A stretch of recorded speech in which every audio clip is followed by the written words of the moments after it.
ఎంజీరావు గారు, చైనా ఈ victory day పెరేడ్లో ఏ ఆయుధాలని అమెరికాకు అలాగే నాటో దేశాలకు చూపిస్తోంది అంటే ఏం చెప్తారు? ఎస్ అండి, ఈరోజు చైనా ఈ తియాన్మాన్ స్క్వేర్లో బీజింగ్లో జరిపే ఈ మిలిటరీ పెరేడ్, విక్టరీ పెరేడ్ అంటే విక్టరీ డే పెరేడ్ చెప్తుంది అంతే. 80వ యానివర్సరీని పురస్కరించుకుని జపాన్పై విజయం కోసం ఏమంటుంది అది. కానీ దాని అసలు ఉద్దేశం ఏంటంటే తాను తయారు చేసిన ఆర్థిక వ్యవస్థ బలంతో, ఆ బలగంతో తాను తయారు చేసిన అధునాతనమైన ఆయుధాలు, అరవేర భీకరమైనమాట deadly weapons of the globe అని చెప్పాలండి. అంత డెడ్లీ వెపన్స్ ఈరోజు అది చూపిస్తుంది ప్రదర్శనకి. అందులో 26 దేశాధినేతల సమక్షంలో చూపించడమే కాదండి, ప్రపంచానికి చూపిస్తుంది మీడియాలో ఈరోజు అది. ఆ వెపన్స్ చూస్తే ఎలా ఉన్నాయంటే air force, navy, army, missile force అన్నిటికీ సంబంధించి ఉంది. ముఖ్యంగా ముందు మిసైల్స్ ప్రపంచాన్ని వినాశనం చేసి అమెరికాని సర్వనాశనం చేయగలిగే, ప్రపంచంలో ఏ ప్రాంతానికైనా వెళ్ళగలిగే ఈ డిఎఫ్ సిరీస్ మిసైల్ ఉంటాయి. డాంగ్ ఫెంగ్ 61 న్యూక్లియర్ సబ్మెరైన్స్ అని, ICBM inter continental ballistic missile ICBM, DF-61, DF-5A, DF-5B, DF-5C అని, DF-41, DF-31, DF-21 ఈ డాంగ్ ఫెంగ్ సిరీస్ ఆఫ్ మిసైల్స్ని అది ప్రపంచానికి చూపుతుంది. అతి భయంకరమైన మిసైల్స్ అనమాట. ఇవి మిరువు టెక్నాలజీతో పనిచేస్తాయి. మల్టిపుల్ ఇంటరాపరబుల్ రీఎంట్రీ వెహికల్స్ అని మిరువు టెక్నాలజీ 10 వార్ హెడ్స్ ఉంటాయండి. అతి భయంకరం. తన న్యూక్లియర్ వార్ హెడ్లను కూడా అది అక్కడ ప్రదర్శనకు చూపిస్తుంది. డమ్మీ వార్ హెడ్స్ని, అవి సుమారు 600 న్యూక్లియర్ వెపన్స్ ఉన్నాయి. వాటిని కూడా అది ప్రదర్శనకి ఆల్మోస్ట్ పెట్టినట్టే డూప్స్ ద్వారా. రెండు, ఈ న్యూక్లియర్ ఈ మిసైల్స్తో పాటు ఈ హైపర్సోనిక్ మిసైల్స్ని ఒకటి చూపిస్తుంది. ఇటు రష్యా తర్వాత 2వ దేశం అనమాట అది. హైపర్సోనిక్ మిసైల్ ముందు తయారు చేసింది.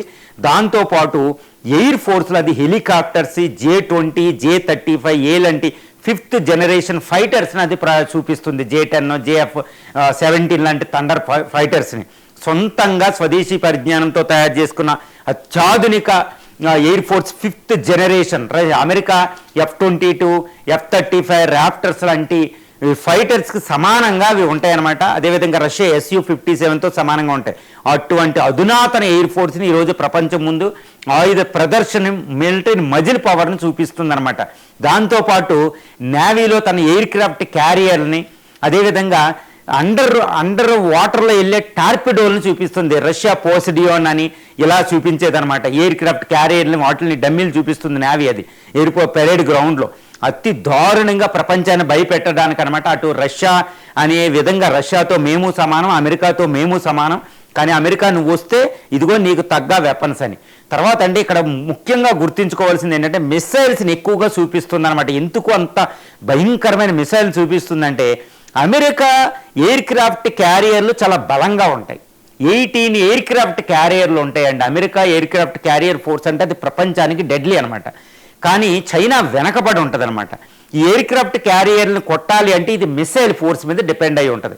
కాబట్టి ఎక్కువ missile, all series of missile, short range, medium range, long range missiles, తర్వాత cruise, sub cruise missiles, hypersonic missiles, cruise, తర్వాత ఐసీబీఎంస్ అని, తర్వాత ఇలా అన్ని రకాల ఆల్ సిరీస్ ఆఫ్ మిసైల్స్ని అన్నిటినీ చూపిస్తుంది. దీంతోపాటు ఎయిర్ డిఫెన్స్ సిస్టమ్ అనమాట.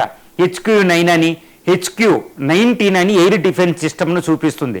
దాంతోపాటు ఇంకోటి దారుణం ఏంటంటే H-20 అని బాంబర్స్, సొంతంగా ఉన్న ఒక జెయింట్ బాంబర్స్ని చూపిస్తుంది. ఏది America B-1 bombers, Russia Tu-160M లాంటి బాంబర్స్ని అది కూడా తయారు చేసింది. వాటిని చూపిస్తుంది అనమాట. హెలికాప్టర్ ఫోర్స్ అని, ఆర్మీ ఫోర్సెస్ 2.5 మిలియన్ ఫోర్సెస్ని చూపిస్తుంది. తర్వాత ట్యాంక్స్ చూపిస్తుంది, T-14 లైట్ ట్యాంక్స్ అనమాట. So light arms. ఈ విధంగా అమెరికా ప్రపంచాన్ని జయించడానికి కావలసిన, అంటే ముఖ్యంగా చెప్పాలంటే అమెరికా అత్యధిక పవర్ఫుల్ కంట్రీ, $1 ట్రిలియన్, సుమారు $1 ట్రిలియన్ మిలిటరీ బడ్జెట్ ఉన్న అమెరికాని మేము ఓడించగలం 3వ ప్రపంచ యుద్ధం వస్తే. అమెరికా ఖబర్దార్, అసలు చైనా విషయంలో ఎంటర్ కాకు, ప్రపంచంలో మాకు కూడా ఆధిపత్యం ఉంది, నువ్వు వెనక్కి తప్పుకో, నీ టైం అయిపోయింది, కానీ నువ్వు వచ్చావా తైవాన్ ఆక్యుపై చేసుకున్నప్పుడు 3వ ప్రపంచ యుద్ధానికి, సౌత్ చైనా సీ నాదని అతి దారుణమైన డెడ్లీ వెపన్ చూపిస్తుందండి. ఈ వెపన్స్ ఈ వెపన్స్ ఈరోజు వెస్టర్న్ మీడియా అంటే అన్నిటిలో లైవ్ ప్రోగ్రామ్ జరుగుతుంది.